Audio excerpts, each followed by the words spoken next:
बनेगी, नहीं बनेगी, ना बनने देंगे व्यक्तिवादी व्यक्तियों की सरकार। श्री संजय अग्रवाल जी और जातीय अध्यक्ष दीदी Poonam Gupta ji and all other party members जाने या हमारे एडवर्टाइजमेंट से जाने तो जो स्वदेशी कांग्रेस पार्टी है वो ये चाहती है कि हम अपने स्वदेश के लिए काम करें, क्योंकि हम लोग गांव से आए हैं और हमें मालूम है कि गांव में कैसे लोग पढ़ते हैं, कैसी सरकारी व्यवस्थाएं हैं वहाँ की। तो बीएससी जो चाहती है वो निजीकरण नहीं चाहती, वो सरकारी संस्थाओं को मजबूत करना चाहती है। वो चाहती है कि हमारे देश के सभी सरकारी शिक्षा केंद्र जो है वो बहुत ही उचित व्यवस्था हो, जो भी सरकारी स्वास्थ्य सेवाएं हैं उनकी उचित व्यवस्था हो, और जो सड़कें हैं, हम आप ये समझते हैं कि हम लोग जो भी उपभोक्ता है वो हर चीज की जो उपभोग करता है तो अनेकों बार उसको अपने टैक्स देना पड़ता है। उसे नहीं पता कि वो कितनी प्रणालियों से गुजर रहा है, टैक्स दे रहा है। छोटी सी अगर हम बिस्किट भी खरीदते हैं तो उसे कई बार उससे गुजरना पड़ता है। तो भारतीय स्वदेशी कांग्रेस पार्टी एक टैक्स की व्यवस्था करेगी जिससे कम से कम हमें पता हो कि हम कितना टैक्स दे रहे हैं और हमें सरकार उसके बदले क्या क्या दे रही है। हम सरकारी शिक्षा बहुत अच्छी करेंगे, सरकारी स्वास्थ्य सेवा बेहतर करेंगे, जिससे गरीबों हम देख रहे हैं वहाँ पे गांव से लेके जो हमारे लोकसभा क्षेत्र है उसमें भी एक ऐसा हॉस्पिटल नहीं है, सरकारी हॉस्पिटल नहीं है जहाँ पे वहाँ जाके लोग अपनी स्वास्थ्य सेवा ले सके। तो इन सब के लिए हम प्रयास करेंगे और सड़कों में जाके हम रोड में जाते हैं, जा रहे हैं, टैक्स दिए जा रहे हैं। जहाँ पे हम ये देख रहे हैं जो हमारे फास्टैग लगे हुए हैं, हम वहाँ से गुजरते हैं, अगर बाई द वे हमारे उसमें वहाँ उसका अमाउंट खत्म हो गया या कम हो गया तो हमारे फास्टैग से वो डबल ले लेते हैं। लेकिन क्या ऐसी व्यवस्था है कि अगर फास्टैग की मशीन खराब हो जाती है तो पुनः उसको वापस करेंगे? नहीं देते ना। ये सारी व्यवस्थाएं हमें बिल्कुल मजबूत करनी और सुरक्षा देख लीजिए आप। निजीकरण जो हो गया है हमारा, हम दे रहे हैं ना टैक्स, पूरा सब लोग दे रहे हैं, आप लोग भी दे रहे हैं, हर तरह से दे रहे हैं, लेकिन हमें सुरक्षा कितनी मिल रही है? आज हर आदमी सोसाइटी में रहना पसंद करता है क्योंकि वो अपने को सुरक्षित महसूस नहीं कर रहा है। सोसाइटी में रहता है क्योंकि वहाँ निजी गार्ड की व्यवस्था है, वहाँ पर निजी पानी भी हमें खरीदना पड़ता है, वहाँ पे हमें बिजली भी देनी पड़ती है। सारी जो व्यवस्थाएं सरकार को देना चाहिए वो सरकार नहीं दे रही है, और हम खुद अपने टैक्स देने के बावजूद भी हम सारी व्यवस्था खुद कर रहे हैं। तो ये कहाँ का न्याय है? आप लोग खुद उचित समझे। और जो कहते हैं कि करोड़ों रुपए करोड़पति आएंगे, वो सिर्फ करोड़ों रुपए कमाएंगे और चले जाएंगे, देश की व्यवस्था में कोई सहयोग नहीं करेगा। इसलिए आप सबसे हमारी विनती है कि आप सब मीडिया भाई है ना, मीडिया साथी तो हमारी आंख और कान होते हैं, हर पार्टी के आंख और कान होते हैं। अगर आप भी कमजोर हो जाएंगे, ऐसे सवाल पूछेंगे कि करोड़पति वहाँ इतने करोड़ों रुपए, बताइए चुनाव में करोड़ों रुपए कहाँ लगते हैं, कहाँ आवश्यकता है? शराब पिलाने के लिए आवश्यकता है, लोगों को खिलाने के लिए, एक दिन के लिए आप उसको खड़ा करते हैं। जनप्रतिनिधि जो चुनते हैं वो एक दिन के लिए, वो एक दिन आते हैं, करोड़ों रुपए आपको खिला पिला के चले जाते हैं, उसके बाद वो पलट के नहीं देखते। आप पलटते हैं कभी, देखते हैं आप, मिलते हैं कभी? इसीलिए नहीं मिलते क्योंकि हमारी सरकारें भ्रष्टाचार से ऊपर पहुंचती है, और जब वो वहां पहुंच जाती है तो वो कहती है कि नहीं, जब हमने इतना सबको खिलाया पिलाया तो हम अब उनको क्यों पूछे? ऐसा ना करें। Today, after 75 years of our independence, now we are into 76th year.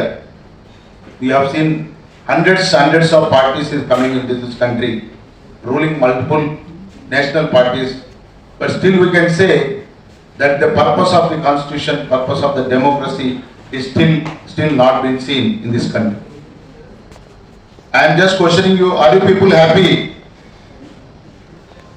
Are you people happy with the services of the government at your village level, Sarpanch office, or at your mandal level, district level, or any level, in the courts, in the assemblies, in the secretariats, wherever you go for some service, are you getting any proper response?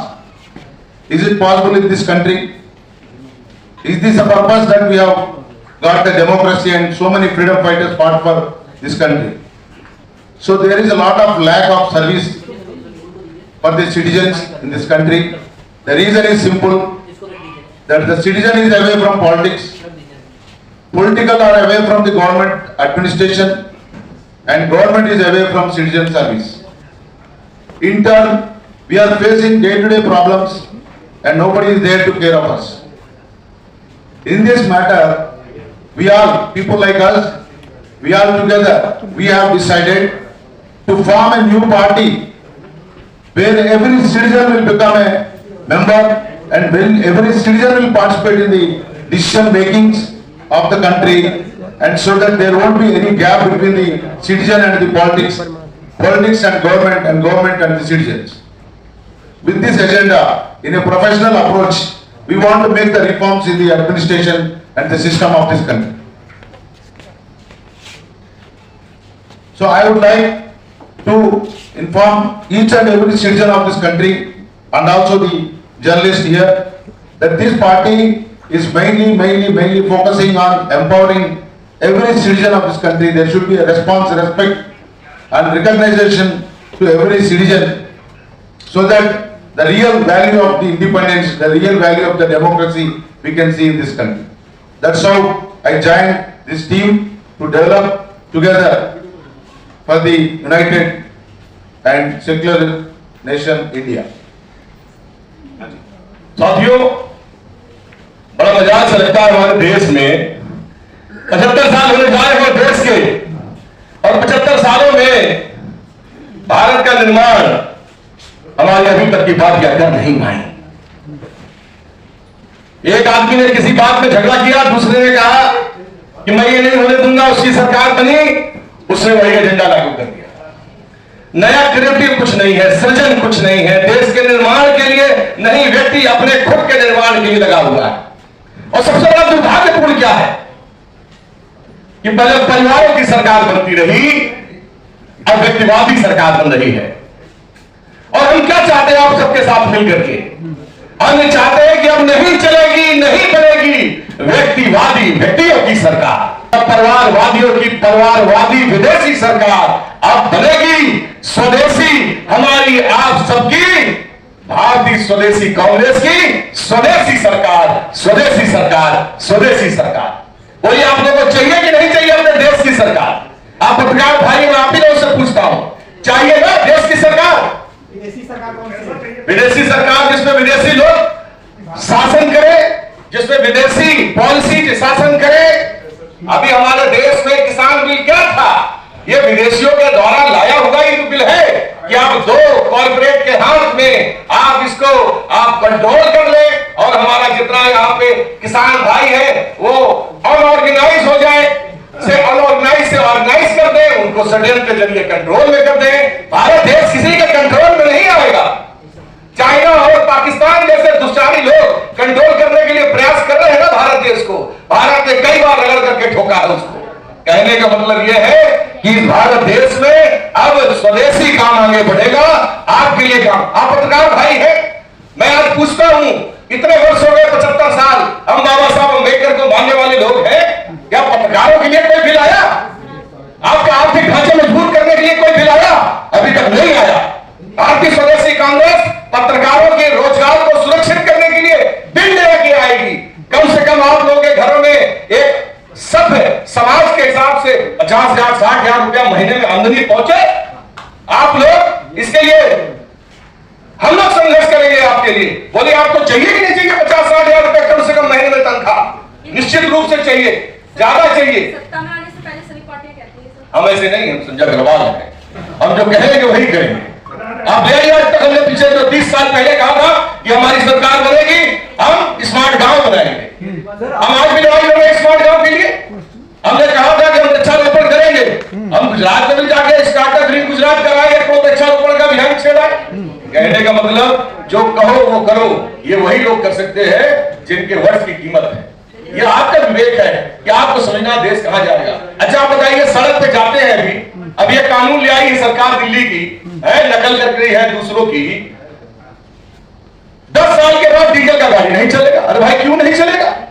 अगर वो गाड़ी maintenance है, उसका fitness है, तो आप क्या कोई गाड़ी अपना कसूर के पैसे से खरीदता है? नाम में थोड़ी खरीद रहा है कोई गाड़ी। आपने कहा 10 साल बाद गाड़ी नहीं चलेगा। किसको अधिकार है ये कानून लाने का? जनता से बड़ा कानून कुछ नहीं है।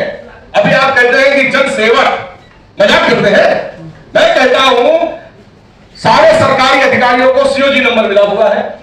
सबके लिए तय है कि भाई 3 से 5 डेली जनता की समस्या सुनेंगे। अरे जनता तो 5 वर्षों के अंदर बिल्डिंगों में नहीं घुस पाती, इसको कौन सुरक्षित करेगा?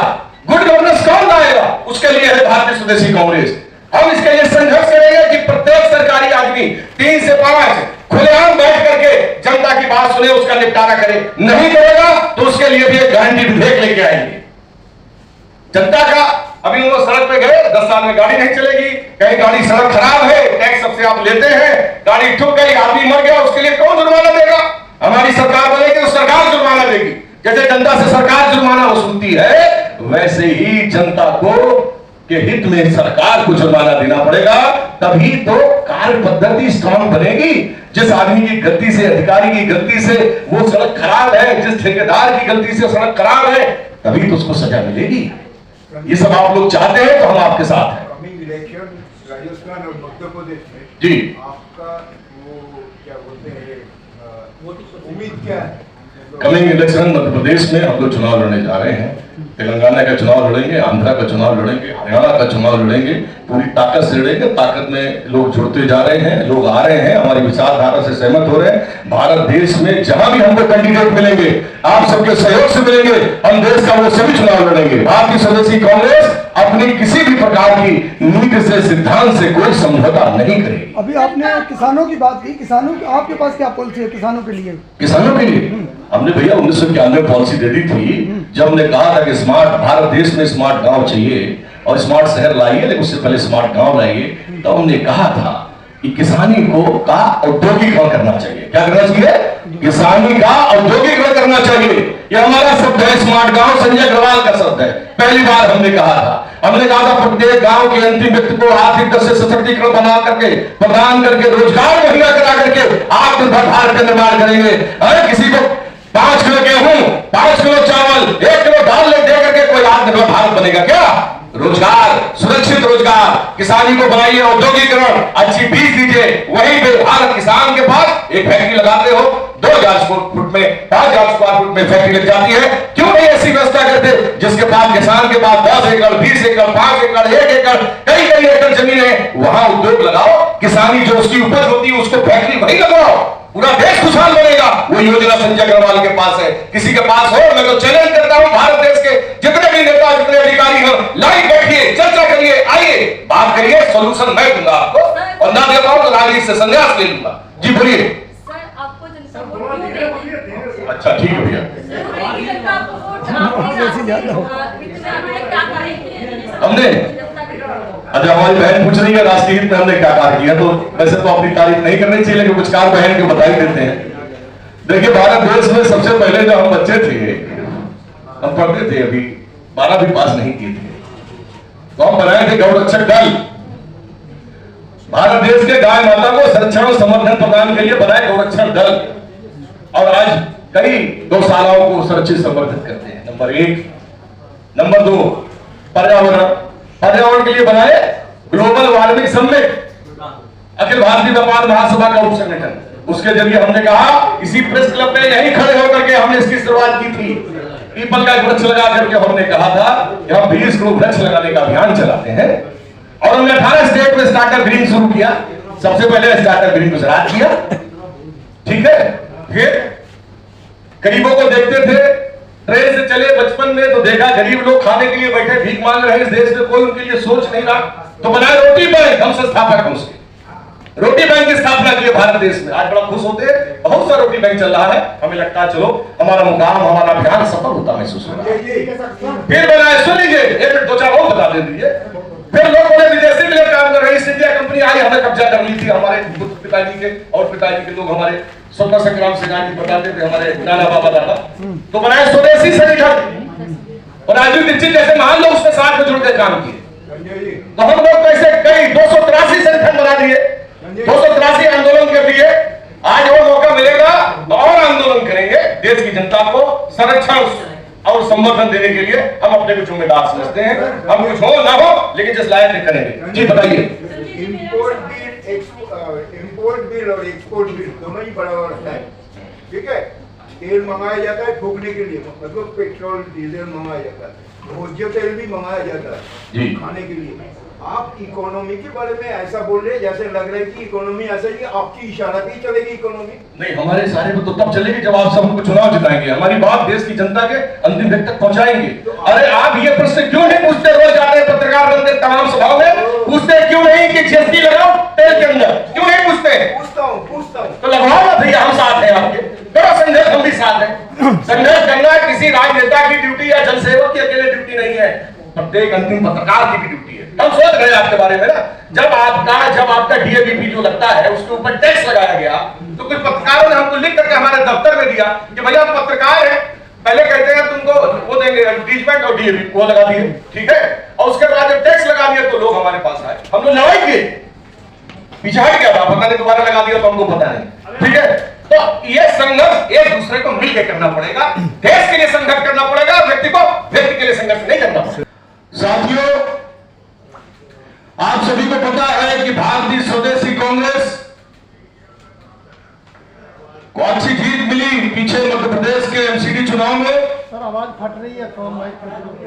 उत्तर प्रदेश में भी आप सबने समर्थन दिया और अभी तक पार्टी 2 वर्षों में 7 राज्यों में अपनी पहचान बना चुकी है।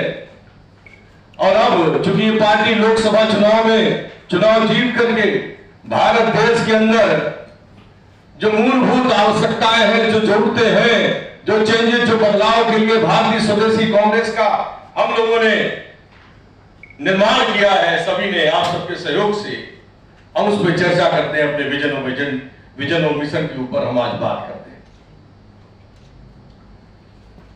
देखिए, भारतीय स्वदेशी कांग्रेस का जो मुख्य एजेंडा है, हम स्वदेशी स्वराष्ट्र चाहते हैं।